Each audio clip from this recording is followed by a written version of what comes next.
"Worthless! Get out of my sight!" The words echoed through the elegant Richardson and Associates office like a gunshot, making every lawyer present stop their conversations and look toward the main desk. Dr. Michael Richardson, a 52-year-old man with perfectly styled grey hair and a $4,000 Armani suit, stood upright, his face red with rage, pointing his finger at a middle-aged woman holding a cleaning cloth with trembling hands. Sarah Martinez, 48, lowered her head in silence. Her brown hair was pulled back in a simple bun, and her navy blue janitor's uniform contrasted brutally with the expensive suits around her. She had worked in this Manhattan office for 8 long years, always invisible, always silent. But today, while cleaning the founding partner's desk, her hand had trembled slightly and she knocked over the Starbucks coffee cup, spilling some drops on the scattered documents. "I'm sorry, Dr. Richardson," she murmured, quickly bending down to collect the papers that had fallen to the floor. "It was an accident, An accident?" Michael exploded even louder. "You're incompetent. 8 years in this company and you still haven't learned to clean a desk without destroying important documents." The other partners in the office, Dr. James Patterson, Dr. Patricia Williams, and Dr. Robert Davis, watched the scene with a mixture of embarrassment and curiosity. They knew Michael's explosive temperament well, especially when he was under pressure, and lately the pressure had been unbearable. Michael Richardson had built his legal empire from nothing. Son of a small shopkeeper from Newark, New Jersey, he studied law at a second-tier private university, but compensated for his academic limitations with fierce ambition and an impressive ability to make political connections. By 30, he had his own office. By 40, he was one of the most influential lawyers in the country, specializing in defending large corporations against labor lawsuits. His strategy had always been simple: use every possible legal resource to prolong processes until workers gave up or accepted derisory settlements. He didn't care about justice, he cared about victories, and victories brought money, lots of money. But today was different. Today, Michael faced the biggest challenge of his career: a collective labor lawsuit involving more than 500 employees of a multinational he defended. The value of the case? $100 million. If he lost, it wouldn't just be the money. It would be his reputation, his prestige, everything he had fought for during decades. "You have no idea what you just did," continued Michael, walking in circles around Sarah, who remained crouched collecting the papers. "These documents are worth more than you'll earn in your entire miserable life." Sarah felt her heart tighten. Not for the first time, she wondered how she had reached this point. Working as a janitor wasn't humiliating in itself. Dignified work deserves respect, but being treated like trash, as if she weren't even human, that hurt more than she could express. "People like you," Michael continued, now with a calculated coldness that was even crueler than his screaming, "are born to serve. You don't have the intellectual capacity to understand the world where important people like us live. Your function is to clean our mess and stay invisible. Nothing more." Dr. James cleared his throat uncomfortably. "Michael, maybe it would be better—" "Better what, James?"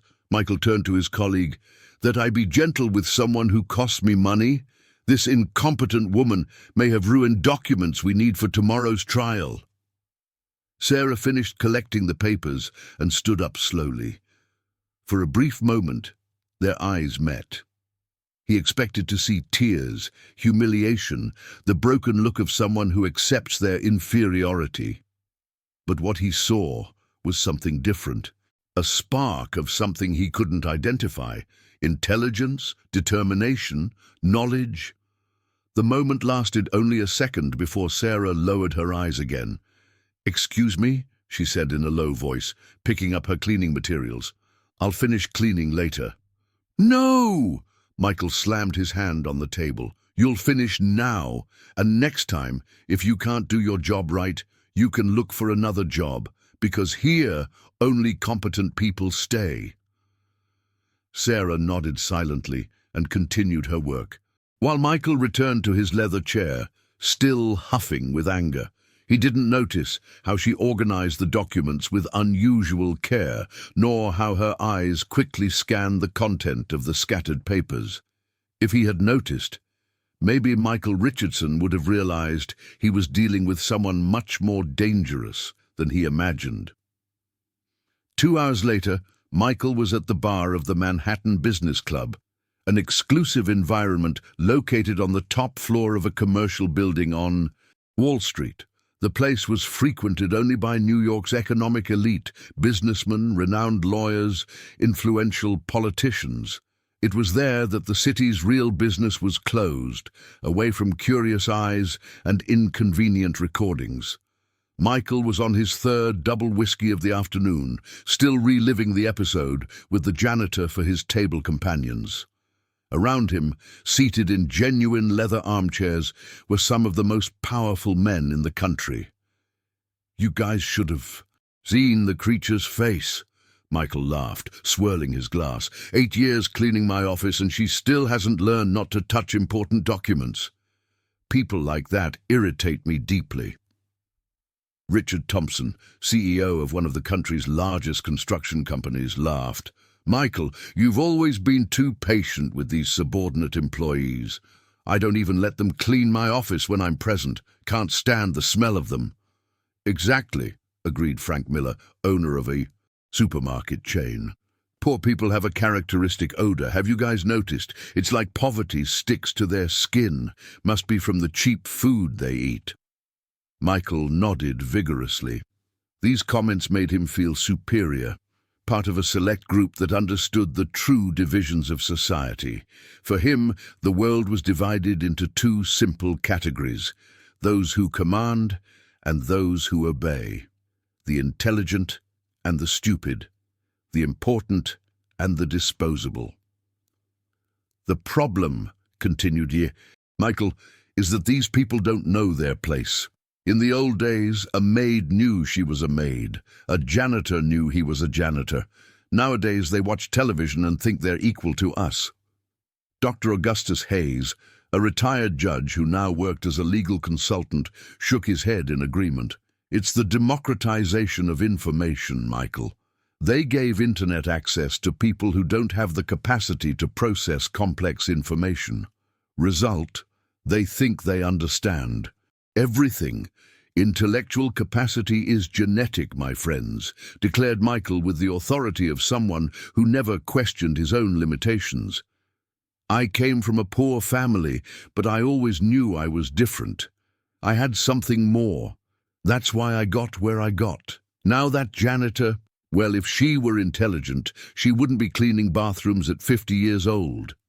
The conversation continued for another half hour, with each man sharing their own stories of superiority over inferior employees. It was a comforting ritual, reaffirming their position in the social hierarchy through the diminishment of others. But while Michael laughed and drank, his mind kept returning to tomorrow's trial. The collective labor lawsuit was a legal monster he had been feeding for 3 years. 517 former Steel Corp employees, a multinational in the steel sector, were suing the company for degrading working conditions, exposure to toxic materials without adequate protection, and a series of deaths that could have been prevented. Michael had represented Steel Corp for a decade. It was a lucrative account. Just in the last year, he had billed more than $2 million defending the company against individual lawsuits. But this collective lawsuit was different. If he lost, Steel Corp would have to pay not only the $100 million in compensation, but also implement structural changes that would cost much more. Worse yet, a defeat of this magnitude would destroy his reputation. Other major clients would begin to question his competence. Competitors would take advantage to steal his accounts. In a market as competitive as corporate legal, a major public defeat could be the beginning of the end. "Michael," called Richard, "you're very quiet. Worried about something?" Michael forced a smile. "Just thinking about tomorrow's trial. Nothing I can't handle." But the truth was different. Michael was desperate. His associate.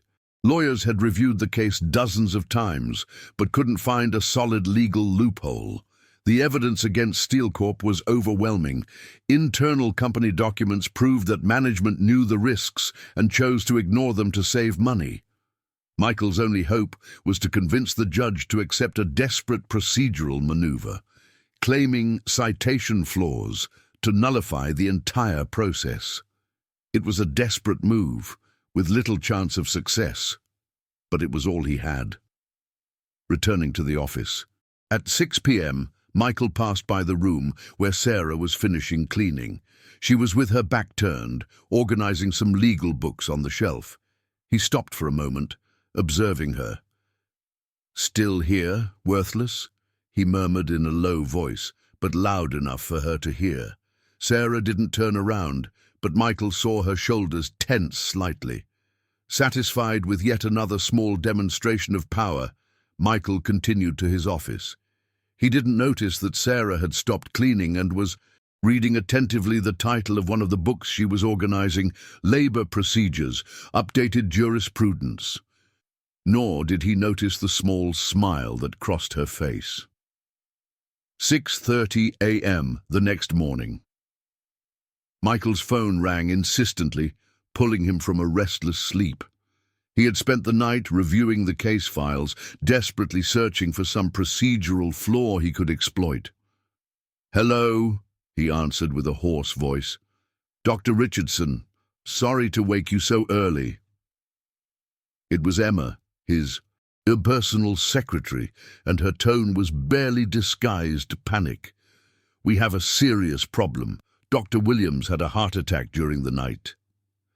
Michael sat up in bed with a start. Dr. Marcus Williams was his right-hand man, the most experienced lawyer on his team and responsible for all the technical argumentation in the Steel Corp case. "What do you mean, heart attack? He was fine yesterday." Apparently, he spent the entire night working on the case, taking energy drinks and smoking. Non-stop. His wife found him collapsed in the office at 4 a.m. He's in the hospital, but doctors say he'll be hospitalized for at least a week. Michael felt his blood freeze. The trial was at 2 p.m. In less than 8 hours, he would be facing the judge with a $100 million case in his hands, and his main lawyer was in an ICU. "What about the other associates?" he asked, already knowing he wouldn't like the answer. "Dr. Phillips is in San Francisco at that corporate law conference. He won't be back until Thursday. Dr. Anderson is on maternity leave, and Dr. Collins—" Emma hesitated. "What happened?" "He called half an hour ago. Said he analyzed the case during the night and doesn't feel prepared to take on a case of this magnitude. He resigned." Michael remained silent for a few seconds, processing the information. Dr. Collins was a coward, but he wasn't stupid. If he was fleeing the case, it was because he knew it was impossible to win. "Emma, cancel all my other appointments today, and call the firms Henderson and Partners, Wilson and Associates, and Davis Legal Group. See if any of them have availability to assist me today." "I already tried, Dr. Richardson. They all said it's not possible to take on a case of this complexity with just a few hours' notice," Mr. Henderson said, and I quote, "I'm not a miracle worker." Michael hung up the phone and sat on the bed for a few minutes, staring at the ceiling. 40 years of career, and for the first time in decades, he felt completely lost. Arriving at the office at 8 a.m., Michael locked himself in his office with all the Steel Corp case document boxes. He had 6 hours to review 3 years of investigation, dozens of technical reports, hundreds of testimonies, and find a solid defense. The problem wasn't just the amount of material, it was the technical complexity. The case involved occupational medicine issues, workplace safety engineering, industrial Toxicology, environmental legislation, areas of law that Michael knew superficially, but where Dr. Williams was a specialist. At 10 a.m., he had a headache, drinking his fourth coffee of the morning. The pages were mixing in his mind. He understood the basic laws, but the technical nuances completely escaped him.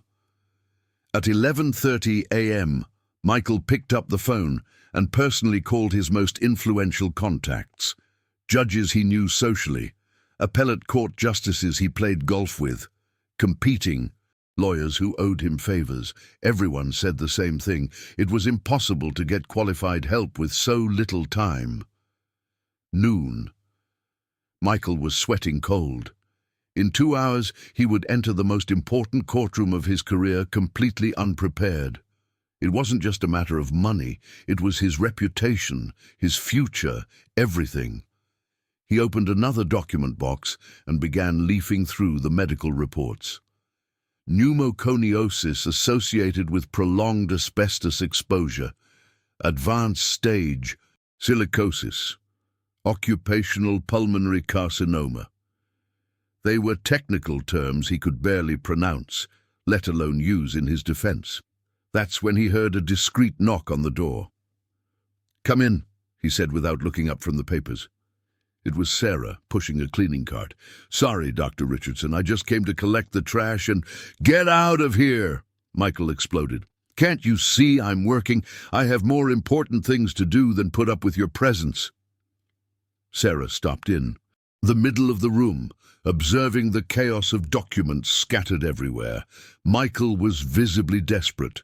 Disheveled hair, wrinkled shirt, red eyes from tiredness and stress. "Sorry," she said quietly, but didn't leave immediately. Her eyes quickly scanned the open documents on the table. "Is it about Steel Corp?" Michael looked up, surprised. "How do you know about Steel Corp?" "I have been cleaning this office for 8 years, Dr. Richardson. I hear the conversations, see the documents. I'm not deaf or blind." For a moment, Michael wanted to explode again, but something in her voice made him hesitate. There was a strange calmness, almost a confidence. "And what could a janitor know about $100 million labor lawsuit?" he asked sarcastically. Sarah looked directly into his eyes for the second time in 8 years. "Maybe more than you imagine." Before Michael could respond, she left the room, leaving him alone with his documents and a strange feeling that he had missed something important. Less than 2 hours remained for the most important trial of his life. 1:15 p.m. Michael was in the bathroom of the federal courthouse in Lower Manhattan, looking at himself in the mirror. His appearance was impeccable. Hugo Boss suit, Italian silk tie, perfectly combed hair, but his eyes betrayed the panic he felt inside. In 45 minutes, he would enter the courtroom for the most important trial of his career, and he had no idea what to say. His last attempt had been calling Dr. Henry Santos, a labor law specialist who worked for the Steel Workers Union. It was cruel irony, asking for help from someone who was normally on the opposite side. But at this point, Michael was willing to try anything. "Henry, I know we're normally on opposite sides, but I need a favor," he had said on the phone half an hour earlier. "Michael Richardson asking me for help?" Dr. Santos laughed. "This is unprecedented. What happened?" "My main lawyer had a heart attack. I need someone who understands occupational medicine to advise me this afternoon." This afternoon? Michael, are you crazy? The Steel Corp case has 1,000 pages of technical documentation. I would need at least a month to review everything properly. "Henry, for God's sake." "Sorry, Michael. Even if I wanted to help, it would be professional irresponsibility on my part to try to improvise on a case of this magnitude. You'll have to figure it out on your own." And so his last hope had vanished. Michael returned to the waiting room, where he found Dr. James Patterson, his partner, who had come to provide moral support. "How are you feeling?" James asked. "Like a man going to his own hanging," Michael replied, loosening his tie. "James, in 40 years of practice, I've never felt so unprepared." You've been through difficult situations before. Never like this, never with so much money involved, never with so much public exposure. Michael sat heavily in a chair. You know what's worse? I know this case better than anyone. I've followed Steel Corp for 10 years. I know they're guilty, James. I know those workers were slowly poisoned for decades. James felt uncomfortable. Michael, you can't talk like that. Why not? We're not being recorded here. Michael laughed bitterly. The truth is, I always knew I was defending a morally questionable side, but it was profitable, and I convinced myself I was just doing my job. Everyone deserves defense, right? Right. But today, Michael shook his head. Today, I need to look into the eyes of 500 sick workers, their widows, their children, and convince them that the company that slowly killed them shouldn't pay for it, and I don't know how to do that. At 1:45 p.m., Michael entered the courtroom. It was a large, solemn room with dark wooden benches and the coat of arms of the United States right in the center. On the prosecution side were the union lawyers, a team of 5 specialists, all with decades of experience in labor law. On the defense side, Michael stood alone. In the public benches, hundreds of workers and family members awaited the start of the trial. Many were visibly ill, some coughed constantly, others used portable oxygen. They were the faces of Steel Corp, the real victims of decades of corporate negligence. Judge Robert Cardoso entered at 2 p.m. sharp. He was a serious man in his 60s, known for his impartiality and technical rigor. Michael knew him by sight, but had never had a close relationship with him. Good afternoon, everyone, said the judge. Today we will judge civil action number 1247 to 2019, filed by the New York Steelworkers Union against Steel Corp Industrial Steel, Inc. Dr. Richardson, where is your team? Michael stood slowly. Your Honor, due to unforeseen circumstances, I will be conducting the defense alone today. A murmur ran through the room. The prosecution lawyers exchanged surprised looks. It was uncommon, almost unthinkable, for a lawyer to face alone a case of this magnitude. Are you sure you want to proceed? Asked the judge. I can grant an adjournment if necessary. Michael thought for a moment. An adjournment would give him time to prepare adequately, but would also signal weakness. Besides, Steel Corp was pressing to resolve the case quickly. No, Your Honor, I am prepared to proceed. It was a lie, and everyone in the room knew it. The trial began with the prosecution's presentation of evidence. For 2 hours, Michael watched a parade of devastating evidence against his client. Internal documents proving the company knew the risks. Medical reports demonstrating occupational diseases, emotional testimonies from widows and children of dead workers. When it was his turn to present the defense, Michael stood with shaking legs and realized he had absolutely nothing to say. Your Honor, Michael began, his voice slightly trembling. The defense would like to request a brief recess to organize the argumentation. The judge consulted his watch. Dr. Richardson, I already granted 2 recesses during the prosecution's presentation. You've had 3 years to prepare for this moment. I understand, Your Honor, but does the defense have something to present or not? Michael felt all attention focused on him. Hundreds of pairs of eyes awaited his response. From the prosecution side, he saw discreet smiles of satisfaction. His opponents knew he was completely lost. Well, Your Honor, the defense contests the technical validity of the reports presented by the prosecution, considering that Michael continued for another 10 minutes, improvising a vague argumentation about questionable procedures and biased interpretations. It was empty discourse, full of generic legal terms that didn't connect specifically with the case. When he finished, the silence in the room was deafening. Dr. Richardson, said the judge with forced patience, you presented generic contestations, but didn't specifically refute any of the evidence presented by the prosecution. You didn't analyze the medical reports, didn't question the methodology of the toxicological studies, didn't present alternative technical expertise. How do you expect this court to consider your defense? Michael felt sweat running down his back. Your Honor, I respectfully request more. The time to... No, Dr. Richardson, time is up. That's when something unexpected happened. The courtroom door opened, and a court officer entered discreetly, walking to Michael's table. He delivered a small folder and whispered, "This arrived for you a few minutes ago." Michael opened the folder with trembling hands. Inside, there was only a single sheet of paper with a few handwritten lines. Dr. Richardson, if you need help with the Steel Corp case, I'm in the waiting room.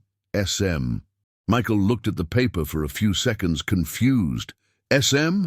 Who the hell was SM, and how did this person know about the case? Dr. Richardson, called the judge, shall we proceed? One moment, Your Honor. Michael stood up. I need to quickly consult a technical assistant who just arrived. The judge sighed. 5 minutes, Dr. Richardson. No more than that. Michael left the courtroom like a drowning man who had just seen a life preserver. In the waiting room, he looked around, searching for someone who could be SM. That's when he saw her. Sarah was sitting in a corner, wearing not her janitor's uniform, but simple business attire, a white blouse and a dark skirt. Her hair, normally tied in a messy bun, was loose and well-arranged. She seemed different, more confident. You?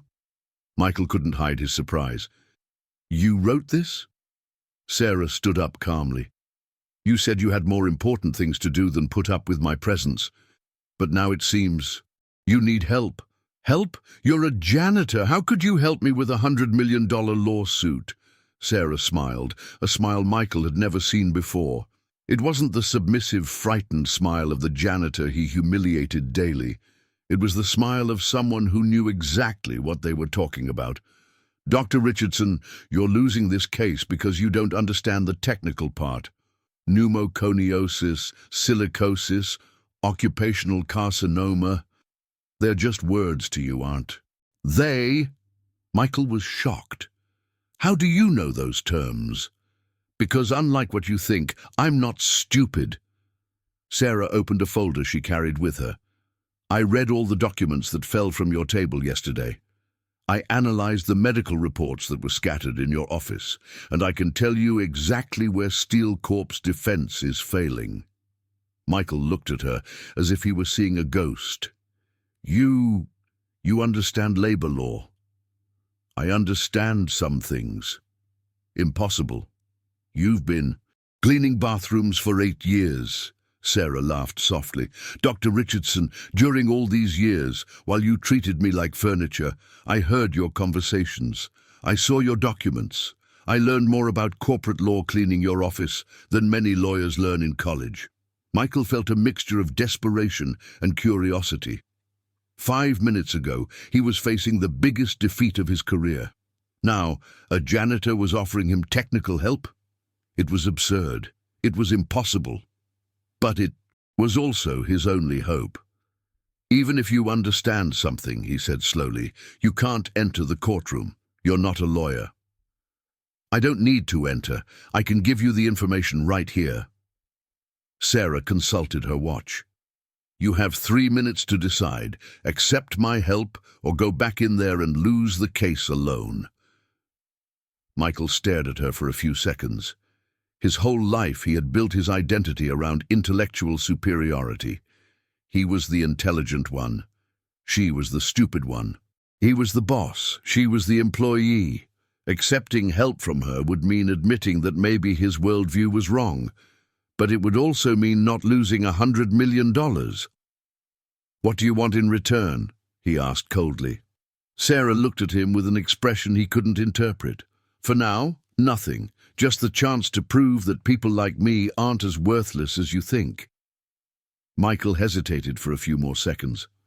Then he swallowed his pride. "Speak quickly."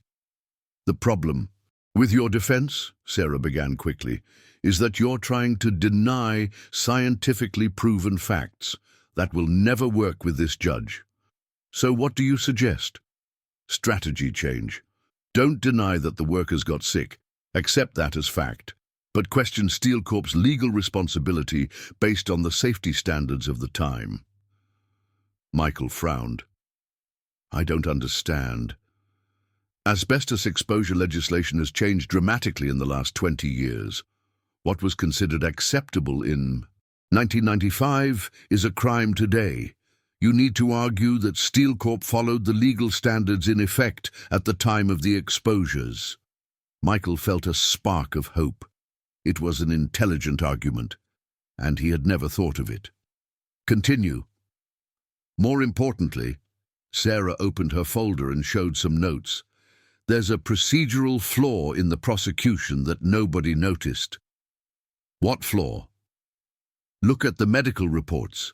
3 of them were signed by Dr. Maurice Santos, who lost his medical license in 2018 for document falsification. The reports are from 2019. Michael's eyes widened. "How do you know that?" "Because I remember him. He lost his license for signing false medical certificates for workers who wanted to take leave from work." "But how would a janitor know about the specific situation of an occupational physician?" Sarah hesitated for a second. "I have a good memory for these things. I read a lot." She was lying, and Michael knew it. But at that moment, he didn't care where the information came from. He only cared that it could save him. "If I can prove that, I can nullify at least 30% of the prosecution's reports," Michael murmured, feeling the first wave of genuine optimism in days. "There's more. Steel Corp implemented an occupational safety program in 2010, 5 years before the law required it. This demonstrates corporate good faith." "How do you know about the 2010 program?" "I heard you guys talking about it in the office." Another lie. Michael realized there was something very strange happening, but time was running out. "Dr. Richardson!" shouted the court officer. "The judge is calling." Michael looked at Sarah, still processing the surrealism of the situation. "Are you sure about this information?" "Absolutely. And if we're wrong, if these strategies don't work?" Sarah smiled again. "Dr. Richardson, you have 2 options. Go in there and lose for sure, or go in there with a real chance of victory. Which do you choose?" Michael took a deep breath. In 40 years of practice, he had never depended so much on another person, especially someone he considered inferior. "All right, let's try." They returned together to the courtroom. Michael sat at his table, while Sarah discreetly took a place in the back of the room, among the public. "Dr. Richardson," said the judge, "I hope you're ready to continue." "Yes, Your Honor. The defense would like to present new elements for the court's analysis." Michael began to speak, using exactly the strategies Sarah had suggested. He contested the validity of the medical reports signed by Dr. Maurice Santos, presenting documents that proved the loss of medical license. He argued about the occupational safety standards of the time, demonstrating that Steel Corp had followed the legal norms in effect. For the first time in days, Michael felt in control. On the other side, the prosecution lawyers were visibly surprised. They didn't expect such a radical change in defense strategy, nor were they prepared to refute these specific arguments. "Your Honor," said Dr. Paul Martinez, the prosecution's main lawyer, "the defense is presenting allegations that don't appear in the original case files." "The allegations are based on publicly available documentation," Michael replied with growing confidence. "The responsibility for not having investigated them adequately is the prosecution's, not the defense's." Michael continued for another hour, systematically dismantling various points of the prosecution. They weren't brilliant arguments, but they were solid, technical, well-founded. When he finished, the silence in the room was different from the previous one. It wasn't the silence of embarrassment, but of professional surprise. "Dr. Richardson," said the judge, "I must admit you presented a much more consistent defense than expected. I'll give the prosecution time to prepare their counter-argument considering the new elements presented." While the judge determined a 1-hour recess, Michael discreetly turned to where Sarah was sitting. She nodded almost imperceptibly and left the room. Michael followed her to the corridor. "Where did you learn all this?" he asked as soon as they were alone. "Dr. Richardson, is that really important now?" "Yes, it is. A janitor doesn't know about occupational medicine, doesn't know the specific history of expert physicians, doesn't understand changes in labor legislation. Who are you, really?" Sarah looked into his eyes for a long moment. Michael saw in that look something he finally managed to identify: deep knowledge, real experience, refined intelligence. "I'm someone you never bothered to get to know," she said simply. "That doesn't answer my question. For now, it's the only answer you'll get." Sarah started to walk away, but Michael grabbed her arm. "Wait, if we manage to win this case, if your help really works, I owe you an explanation, and probably much more than that." Sarah freed herself gently. "Dr. Richardson, you don't owe me anything, not yet." And she left, leaving Michael alone in the corridor, more confused than ever about who really was the woman who had been cleaning his office for 8 years. An hour later, when the trial resumed, something extraordinary happened. The prosecution lawyers, who had seemed totally confident in the morning, now showed clear signs of nervousness. Dr. Paul Martinez stood up for the counter-argument with a stack of documents in hand, visibly trying to refute Michael's arguments. "Your Honor," he began, "although the defense has raised interesting technical questions, this doesn't change the fundamental fact that Steel Corp consciously exposed hundreds of workers to toxic substances." "Dr. Martinez," interrupted the judge, "do you intend to respond specifically to the allegations about the invalidity of Dr. Maurice Santos's reports?" Dr. Martinez hesitated. It was obvious he hadn't had enough time to adequately investigate this issue. "Your Honor, the prosecution requests time to verify the accuracy of this information." "Dr. Martinez, for 3 years you had access to all these documents. The defense managed to identify these inconsistencies in a few hours. How do you explain this?" It was at that moment that Michael realized something incredible. For the first time in decades, he was winning a case, not through legal maneuvers or political connections, but through pure technical competence. And that competence wasn't his. It was from a janitor. During the next recess, Michael again sought out Sarah. She was at the courthouse entrance cafe, having a simple coffee and reading a newspaper. "I need to know who you are," said Michael, sitting across from her without ceremony. Sarah looked up from the newspaper. "Why is this so important to you?" "Because in 40 years of practice, I've never seen anyone analyze a case so quickly and with such precision. And you did it in one night, with documents that a team of specialized lawyers took 3 years to prepare. Maybe your team isn't as competent as you think." Michael leaned forward. "Don't play games with me. You knew specific details that weren't in the documents I had in the office. You knew about Dr. Morris's medical license, knew about safety programs that not even I remembered existed." "How?" Sarah slowly closed the newspaper. "Dr. Richardson, do you really want to know the truth?" "Yes. The truth might completely change the way you see me, and maybe how you see other people too. I'll take the risk." Sarah took a deep breath. "All right, but not here. If we really win the case today, we'll talk in your office. Deal?" Michael nodded, though he was dying of curiosity. Returning to the courthouse, Michael had another surprise. During his absence, Sarah had left another small paper in his briefcase. Page 247 of the case files. Error in the Environmental Consulting Company's report date.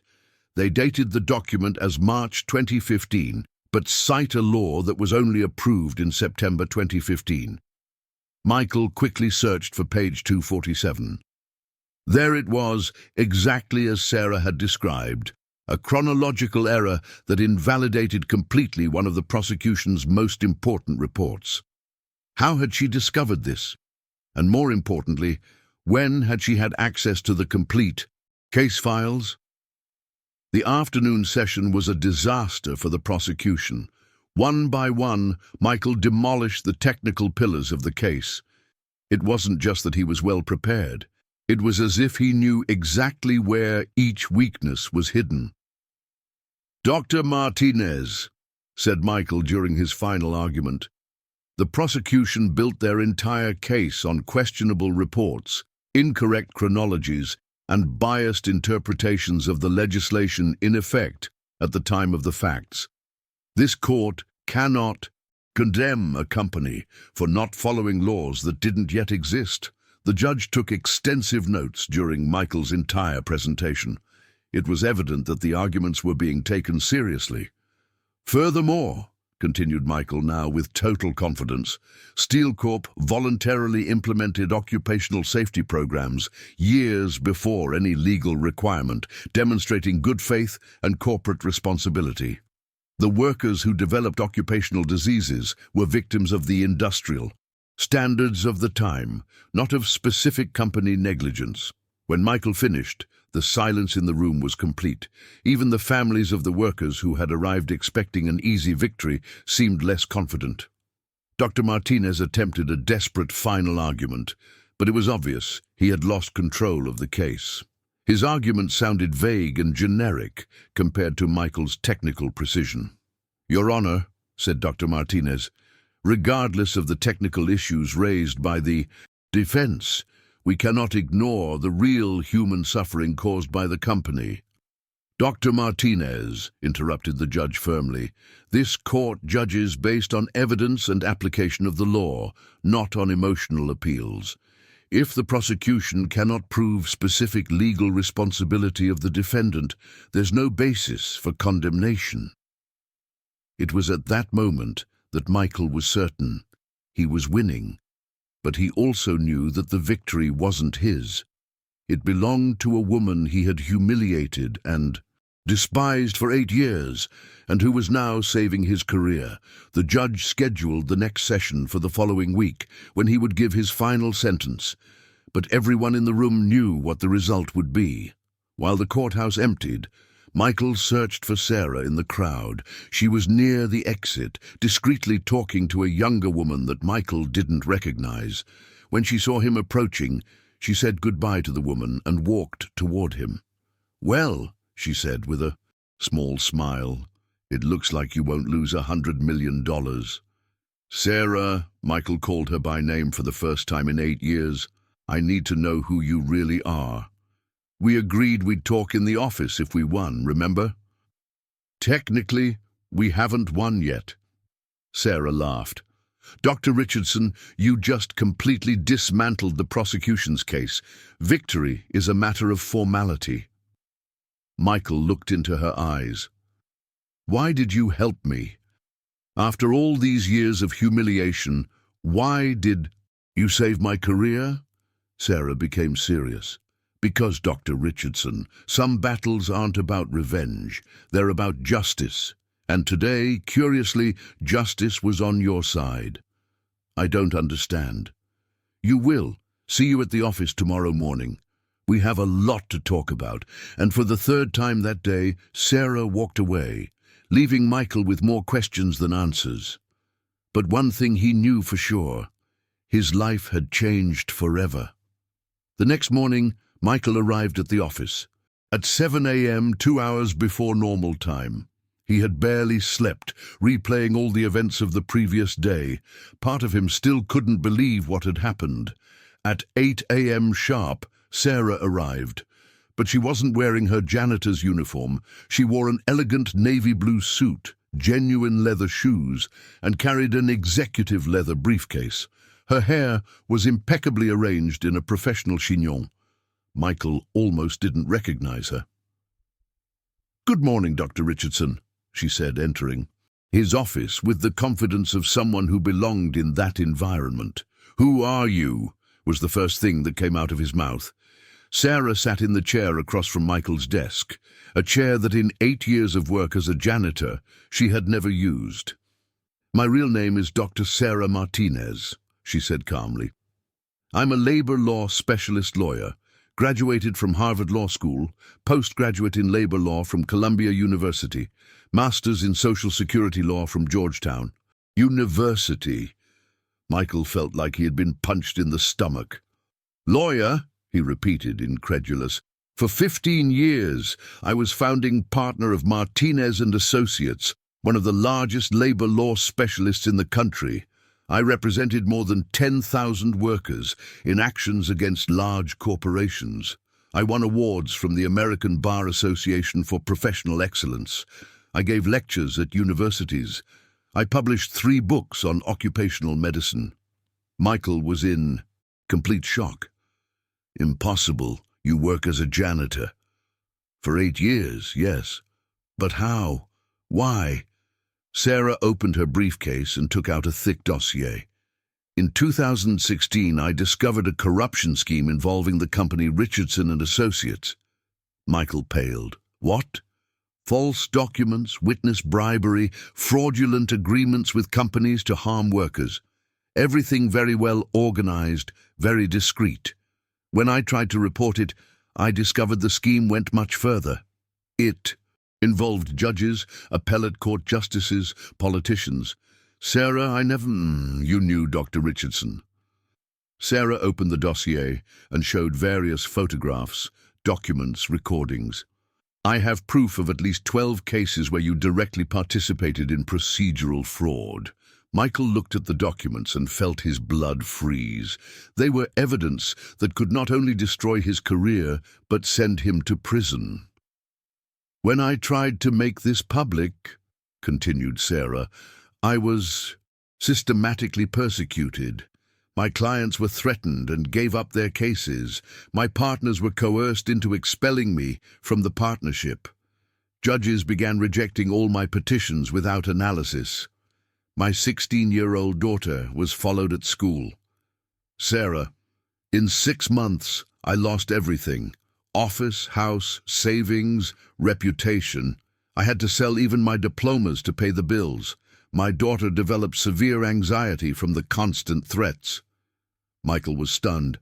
"And you came to work here because I wanted to be close to the center of the scheme. I wanted more solid evidence, and mainly I wanted to understand how a person could destroy so many lives and still sleep peacefully at night." "For 8 years, you worked as a janitor to spy on me." "To survive," corrected Sarah, "and yes, to collect evidence. Do you know how many compromising documents passed through your hands during these 8 years? How many incriminating phone conversations I heard? How many meetings with bribes I witnessed?" Sarah took a digital recorder from her briefcase. "I have more than 200 hours of recordings. Conversations where you planned to defraud processes, bribe witnesses, intimidate judges." Michael got up from his chair, his legs shaking. "What do you want? Money? How much?"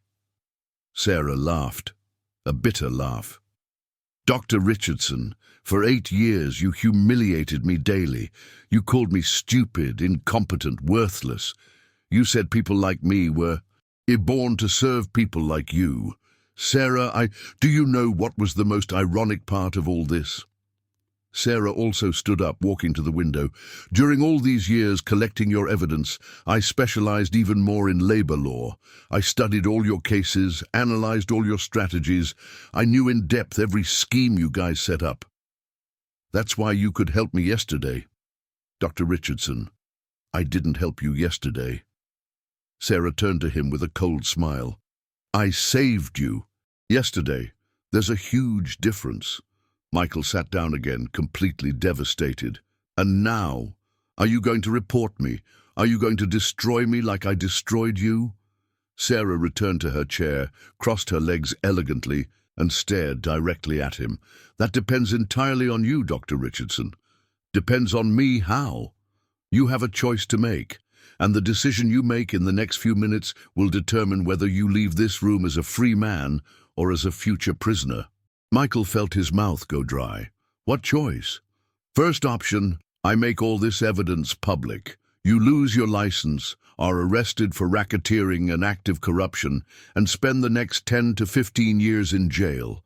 Your office is closed, your assets are confiscated, your family lives in misery. Michael swallowed hard. Second option, you give me an equal partnership in this office. We become partners, and we use our combined knowledge to actually help workers instead of harming them. Michael looked at her as if she had lost her mind. You want to be my partner, after everything? Not your partner, Dr. Richardson. Your equal. 50% participation, shared decision power, and a complete change in the office's philosophy. But why? Why not simply destroy me? Sarah smiled for the first time since entering the office. Because, Dr. Richardson, I discovered I have more to gain by transforming an enemy into an ally than by destroying him completely. Michael remained silent for a few minutes, processing the surreal proposal. And if I accept, do you guarantee these evidence will never come to light? As long as you fulfill your part of the agreement, yes.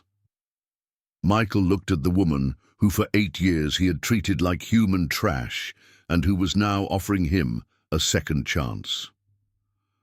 What guarantees do I have that I can trust you? Sarah laughed. Dr. Richardson, yesterday I saved your career from certain defeat. If my intention was to destroy you, I would have let you lose that trial and used that as more evidence of your incompetence. She was right, and Michael knew it. I need time to think. No, Dr. Richardson, the decision is now. Sarah stood up and walked to the office door. Because in 5 minutes, if we don't have an agreement, I walk out this door and go straight to the FBI. And she stood there, hand on the doorknob, waiting for the answer that would change both their lives forever. Michael remained silent for 2 long minutes, looking at Sarah standing at his office door. His mind worked frantically, calculating the possibilities. On one side, the complete destruction of everything he had built. On the other, sharing his empire with the woman he had humiliated for years. All right, he said finally, I accept. Sarah closed the door and returned to her chair. Wise, Dr. Richardson, but before we formalize anything, you need to hear my complete story, because if we're going to be partners, there can be no secrets between us. Michael nodded, still trying to process the surrealism of the situation. As I said, I discovered the corruption scheme in 2016, but I didn't tell you the whole truth. Sarah opened her briefcase again. I discovered it because my own daughter was a victim of it. Your daughter, Emily Martinez. She worked as an intern at New York Steelworks, one of the companies you guys defended. At 19, she developed an aggressive cancer due to asbestos exposure without adequate protection. Michael felt a tightness in his chest. Sarah, when she sued the company for civil liability, the case came to Richardson and Associates. And do you know who was the lawyer responsible for defending against my daughter? Michael closed his eyes. He knew the answer. You, Dr. Richardson. The silence that followed was deafening. Michael vaguely remembered the case. A young intern suing a steel company for occupational disease. He had used every possible legal maneuver to drag out the process and force a derisory settlement. Emily died in December 2016, continued Sarah, her voice breaking slightly. 2 months before the trial. She was 20 years old. Michael felt like he had been struck by lightning. Sarah, I I didn't know. You didn't know she was my daughter, but you knew she was an innocent young woman dying of cancer, and even so you did everything to deny her the treatment that could have saved her. Tears ran down Sarah's face, but she remained firm. Do you know what was the cruelest part of it all, Dr. Richardson? During my daughter's funeral, I received a call from your office. It was your secretary congratulating you guys on the victory in the process, since the opposing party had dropped the case. Michael was devastated.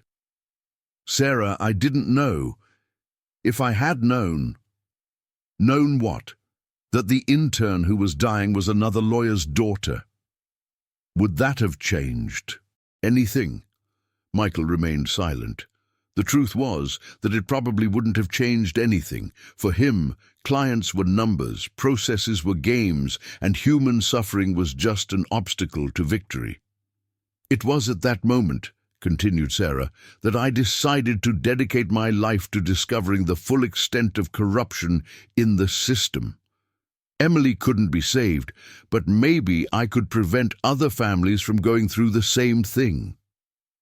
And you discovered the scheme went much further. Much further. I discovered a corruption network involving dozens of law firms, judges, expert physicians, consulting companies, all working together to deny basic rights to workers. Sarah took from her briefcase a series of complex organizational charts. Look at this. For 5 years, you guys diverted more than $50 million that should have gone to families of dead or incapacitated workers.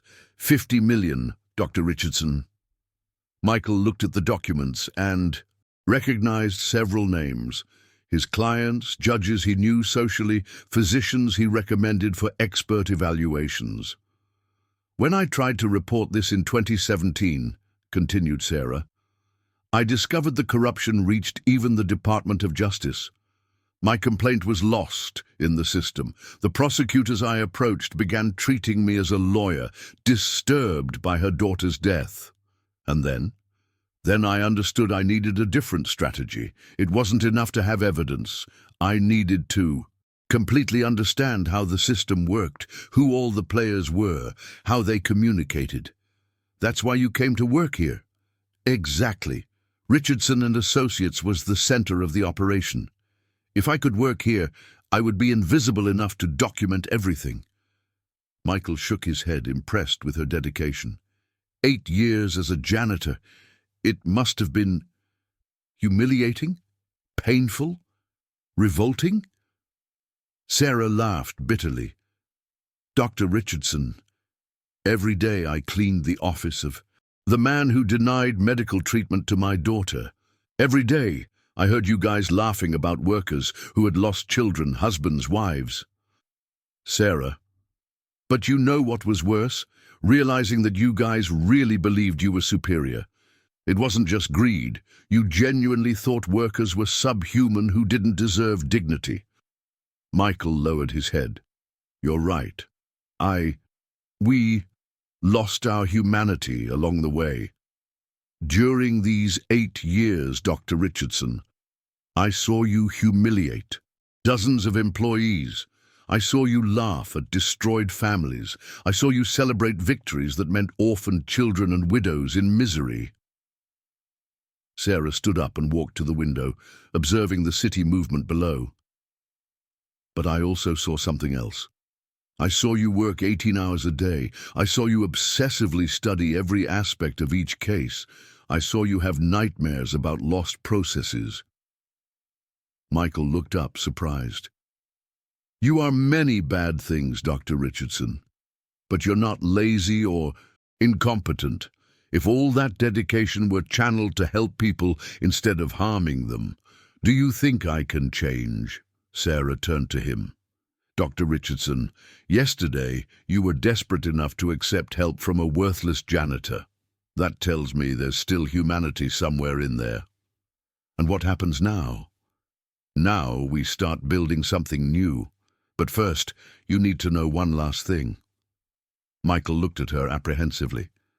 During these 8 years collecting evidence against you, I discovered something even you don't know. What? Sarah returned to her chair and took from her briefcase one last document. You have a son. Michael was paralyzed. Impossible. I never had children. Do you remember Carol Johnson, the secretary who worked here in 2008? Michael frowned. Carol? Yes, I remember vaguely. She left suddenly. She got pregnant by you, Dr. Richardson. And when she tried to tell you, you fired her immediately, saying you didn't want. Personal complications at work. Michael's world collapsed. No, this isn't possible. The boy's name is Gabriel Johnson Richardson. He's 15 years old. He's an excellent student, wants to study law, and he has no idea who his father is. Michael put his hands on his face. Why are you telling me this? Because, Dr. Richardson, if we're going to work together to fix the damage we caused, you need to completely understand what's at stake. It's not just numbers or processes. It's real people with real families, with real dreams and pain. Michael looked up at her. Carol, where is she now? She works as a janitor at a public hospital. She raised her son alone, with great effort. Gabriel is on scholarship at a private school thanks to her sacrifice. Calm down, Dr. Richardson. One thing at a time. First, we're going to formalize our partnership. Then, if you really change, if you prove you can be a better person, maybe we can talk about Gabriel. Michael nodded slowly. Sarah, I don't even know where to start apologizing. Don't start by apologizing to me, Dr. Richardson. Start by changing. Actions are worth more than words. Sarah closed her briefcase and stood up. I have here a partnership contract already drafted, 50% for each, shared decisions, and a special clause. If you go back to the old methods, I automatically assume 100% of the company. Michael took the contract and read it quickly. It was fair, detailed, and gave Sarah real power to transform the office. And if I sign this, the evidence against me stays stored forever? Dr. Richardson, the evidence stays as a guarantee. If you honor this agreement, they'll never be mentioned again. But if you try to betray me or go back to the old schemes, I understand. Michael picked up a pen and, after a moment of hesitation, signed the document. Welcome to the partnership, Dr. Sarah. Thank you, Dr. Richardson. Now how about we start looking for all the cases we can repair? For the first time in 8 years, Michael looked at Sarah, now his partner, with true respect. You know something, Sarah? I think this is going to be the most interesting partnership of my career. I hope so, Dr. Richardson. I hope so. 6 months later, the Richardson and Martinez Law Associates office was unrecognizable. The walls that once displayed trophies from corporate victories now showed certificates of recognition from unions and human rights organizations. Michael arrived at the office at 8 a.m., as he had done every day since becoming Sarah's partner. She was already there, reviewing a complex case involving a textile company that had exposed female workers to carcinogenic chemicals. Good morning, partner, said Michael, a routine that still surprised him after 6 months. Good morning, Michael. We have news about the New York textiles case. In recent months, they had worked tirelessly to repair the damage from previous years. The first step had been contacting all the families who had been harmed by the corruption schemes. Many refused to trust them, which was understandable. But gradually, through concrete actions, they began rebuilding their reputation. Did the company accept our settlement proposal? Michael asked. Better than that. They agreed not only to the compensations, but also to implement a complete occupational health program supervised by us. Michael smiled. It was the type of victory he had never experienced before. A victory that actually improved people's lives. And we have other news, said Sarah, with a more serious tone. Gabriel called. Michael felt his heart race. In recent months, Sarah had helped mediate a gradual rapprochement between Michael and his son. Gabriel had initially been skeptical and hostile, which was natural, considering he had grown up believing his father had abandoned him. What did he say? He wants to have dinner with both of you this weekend. It seems he's finally ready to try building a relationship. Michael felt his eyes water. Sarah, I don't know how to thank you for everything you've done for me. Michael, you thank me by continuing to be the person you've become in recent months. You thank me by not going back to being the man you were before. The office doorbell rang, interrupting the conversation. The new secretary, a young recent law graduate they had hired, announced over the intercom, Dr. Richardson, Dr. Martinez, the representatives from the Steelworkers Union have arrived for the 9 a.m. meeting. Send them in, replied Sarah. 5 men entered, all in simple clothes, faces marked by heavy work. The leader, a man of about 55 years old named John Smith, greeted them warmly. Dr. Martinez, Dr. Richardson, thank you very much for receiving us. The pleasure is ours, John, said Michael. And he really meant it. 6 months ago, he would have seen those men as adversaries or, at best, as sources of money. Now he saw them as people fighting for dignity. We bring a very serious case, said John, opening a folder with documents. Steel Corp, yes, the same one you defended last year, is doing the same thing at another unit in upstate New York. Michael and Sarah exchanged a significant look. Steel Corp was a painful chapter from their past, but also an opportunity for redemption. Tell us everything, said Sarah. During the next hour, the union representatives related a familiar story: exposure to toxic substances, inadequate protective equipment, attempts to silence sick workers through layoffs and intimidation. The worst part, said John, is that they're using the same legal tactics they used to use here in Manhattan, dragging out processes, bribing experts, intimidating witnesses. Michael felt anger growing inside him, but not against the workers, against the company that continued using the methods he himself had perfected. John, said Michael, you can be sure of one thing. This time, Steel Corp will face lawyers who really know all their tricks. Will you take the case? We'll not only take it, said Sarah, but we'll do it for free, and we'll use all the evidence we have against them from previous cases. Michael nodded. Steel Corp doesn't know what's coming their way. After the union members left, Michael was thoughtful. Sarah, there's an interesting irony in this situation. Which? A year ago, I would have charged $500,000 to defend Steel Corp against these same workers. Now, I'm going to use my knowledge of their schemes to destroy them for free. Sarah smiled. Michael, that's the difference between being a lawyer and being a true defender of justice. You know what's strange? For the first time in decades, I wake up in the morning excited to come to work. Not for the money, but because I finally feel I'm making the right difference. And how does it feel, knowing that your former clients will now face someone who knows all their secrets?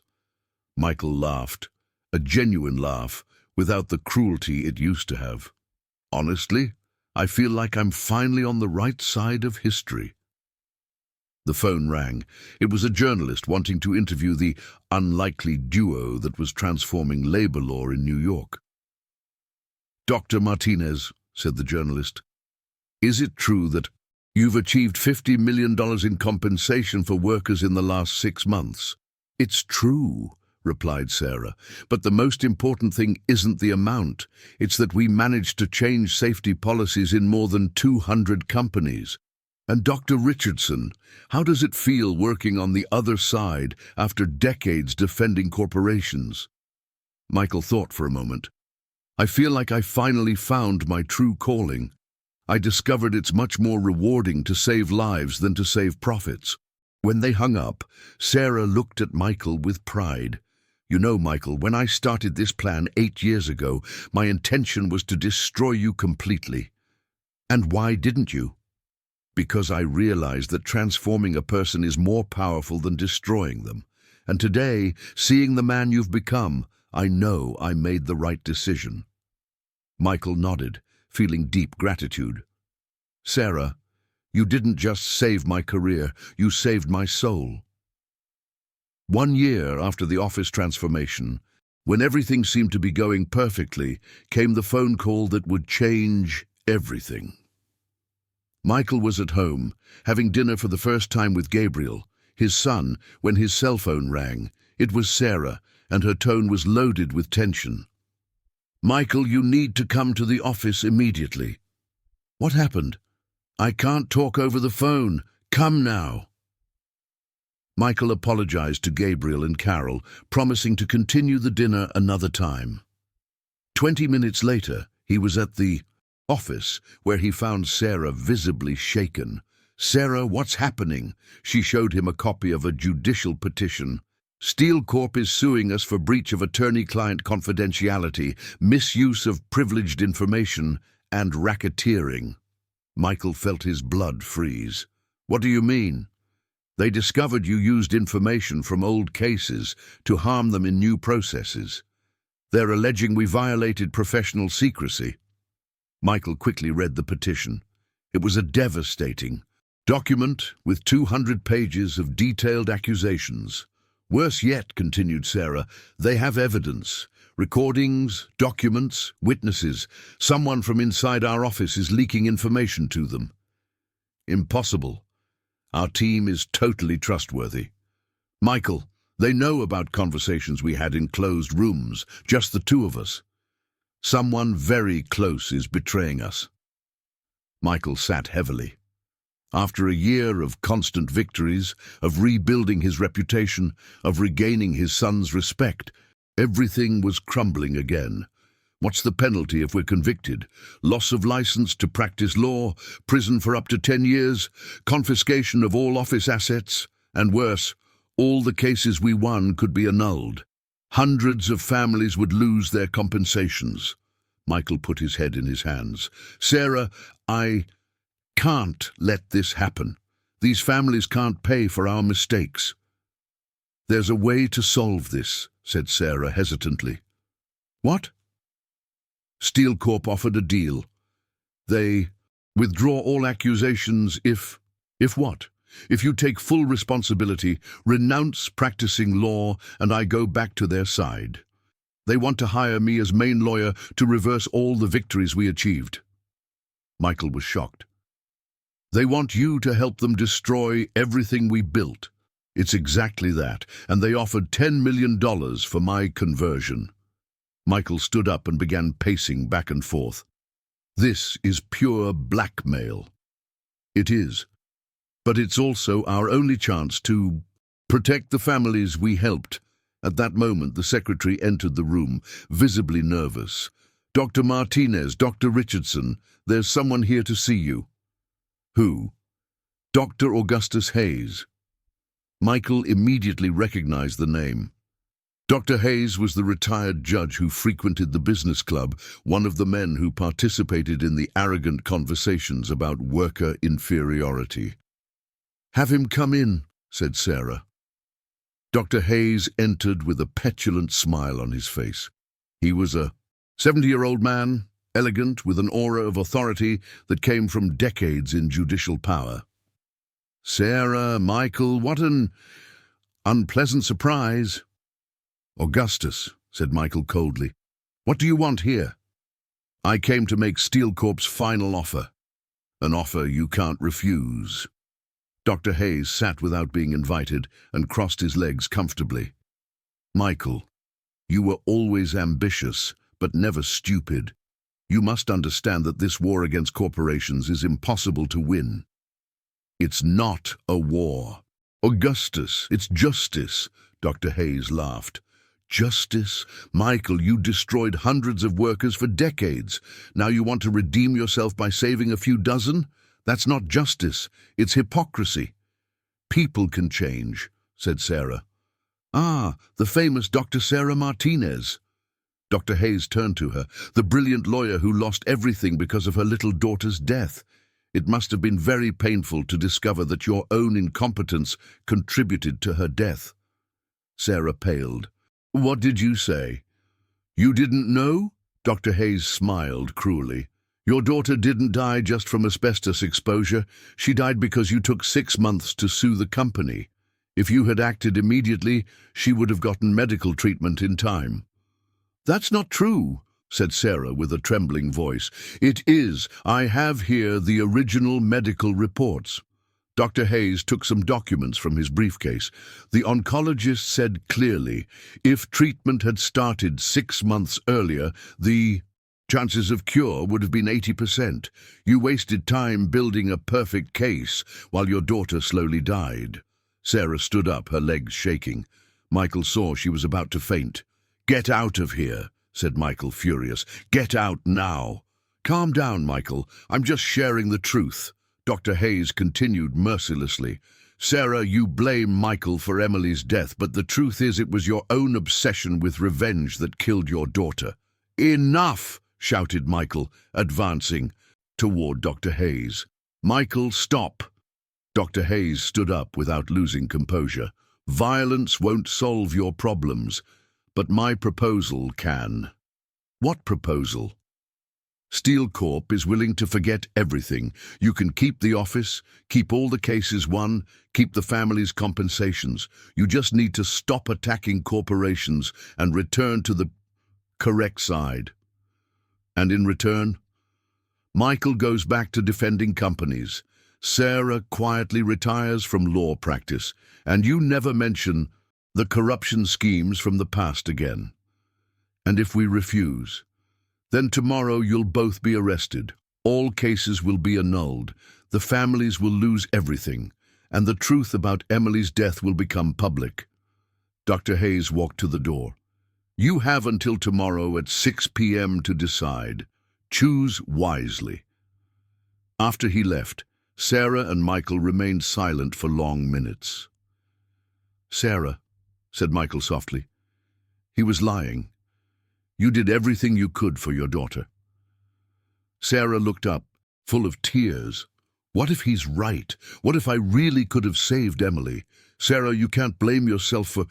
Michael, I think we need to accept their proposal. What? Sarah, no! Michael, if we're arrested, hundreds of families lose their compensations. I can't carry that responsibility too. Sarah, you spent 8 years of your life planning this. You can't give up now. I can, and I will. Sarah picked up her purse. Michael, sometimes the best victory is knowing when to stop. Sarah, wait. But she had already left, leaving Michael alone in the office they had transformed together, facing the possibility of losing everything again. And this time, maybe forever. The next morning, Michael arrived at the office determined to fight to the end.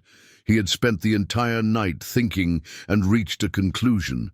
Even if he lost everything, he couldn't betray the families that had trusted them. But when he opened the office door, he had a surprise. Sarah was there, along with more than 50 people, workers, family members, union members. All the clients they had helped in the last year were gathered in the reception and meeting rooms. Michael, said Sarah when she saw him arrive, we have something to show you. She led him to the conference room, where a true operations center was set up, computers, printers, documents scattered everywhere. What's happening here? Last night, after I left here, I went home and spent the whole night thinking about what Dr. Hayes said, and you know what I concluded? Michael shook his head, that he was right about one thing.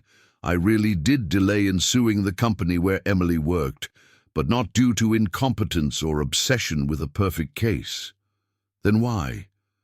Because I was being sabotaged. The same corruption schemes we discovered were also used against me at the time.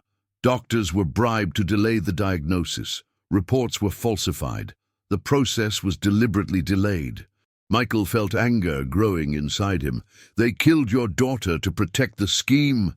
Exactly. And when I called some of our clients to tell them about the blackmail, they decided to act.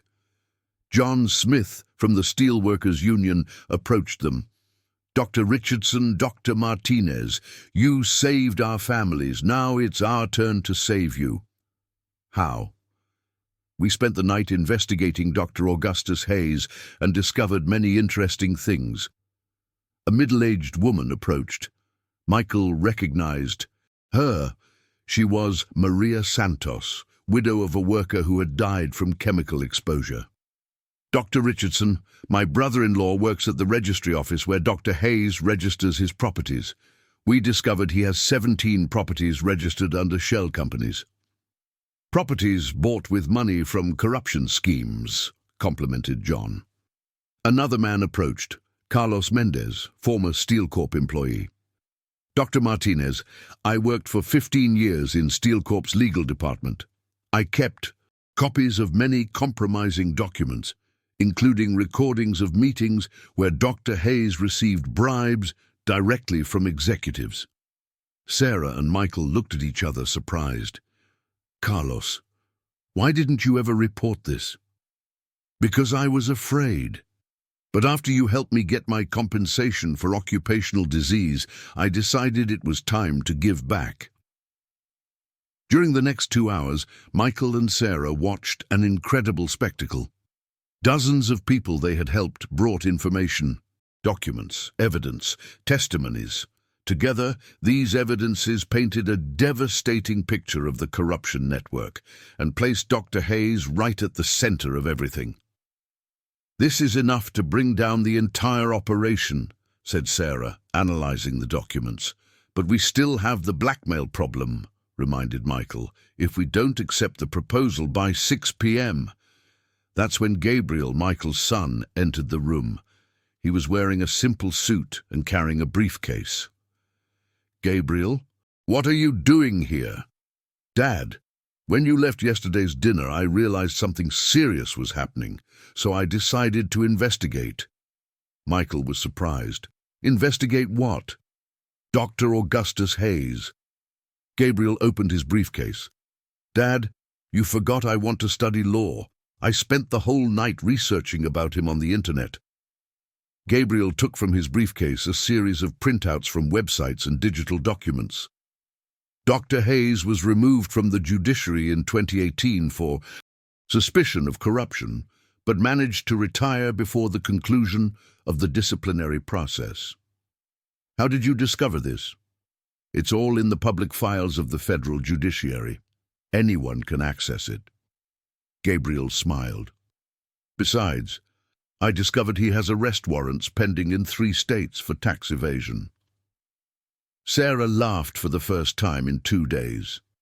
Gabriel, you have the family's investigative instinct. There's more, continued Gabriel.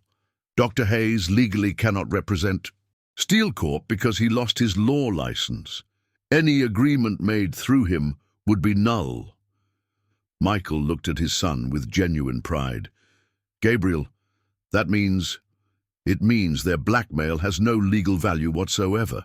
And more, if they try to sue us using Dr. Hayes as representative, they'll be committing the crime of illegal practice of law. Sarah stood up and hugged Gabriel. Boy, you just saved hundreds of families. Actually, said Gabriel modestly, it was these families that taught me how to investigate.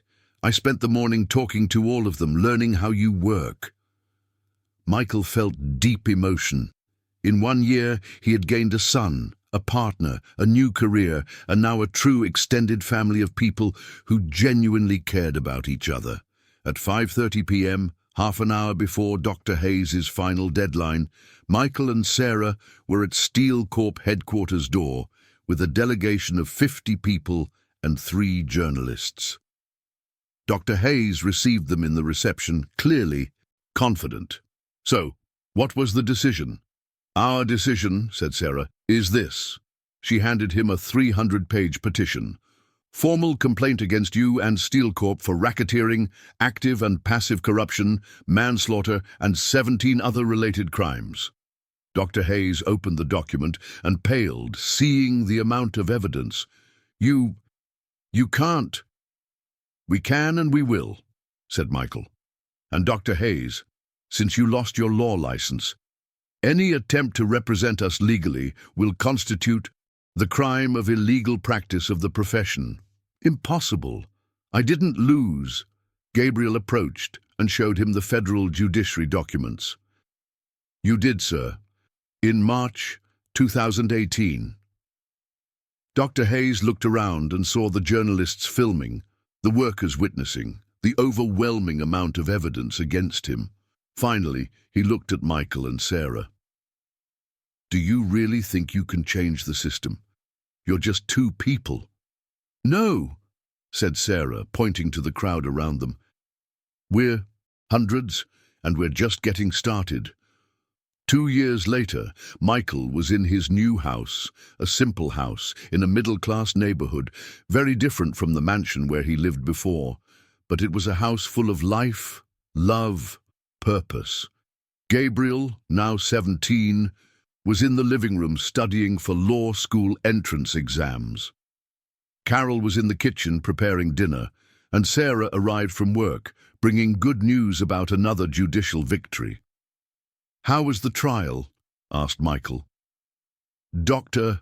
Hayes was sentenced to 12 years in prison. Steel Corp agreed to pay $200 million in compensations and implement new safety protocols in all units.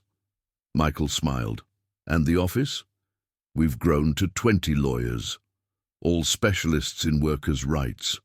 And you know what's the best part? What? None of us needs to work as janitors to discover the truth about our clients. Michael laughed.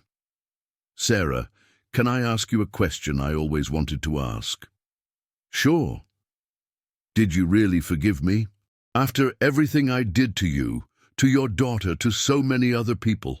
Sarah thought for a moment. Michael, forgiving doesn't mean forgetting. It means choosing to build something better in place of anger. And looking at where we got to, I think we made the right choice. Michael nodded, looking through the window at the city outside.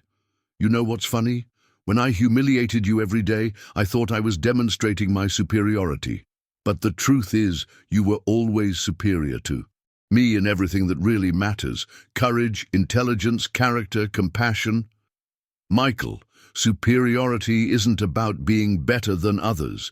It's about being better than you were yesterday. Gabriel appeared at the living room door. Dad, Mom, Sarah, dinner is ready. And there, in that simple house, with that unlikely family, Michael finally found something he had never had in his luxurious mansion: true happiness.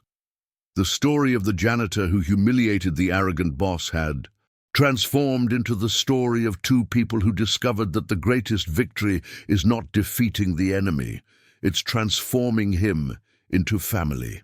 And that, perhaps, is the best revenge of all, transforming hate into love and using power not to destroy, but to build a better world.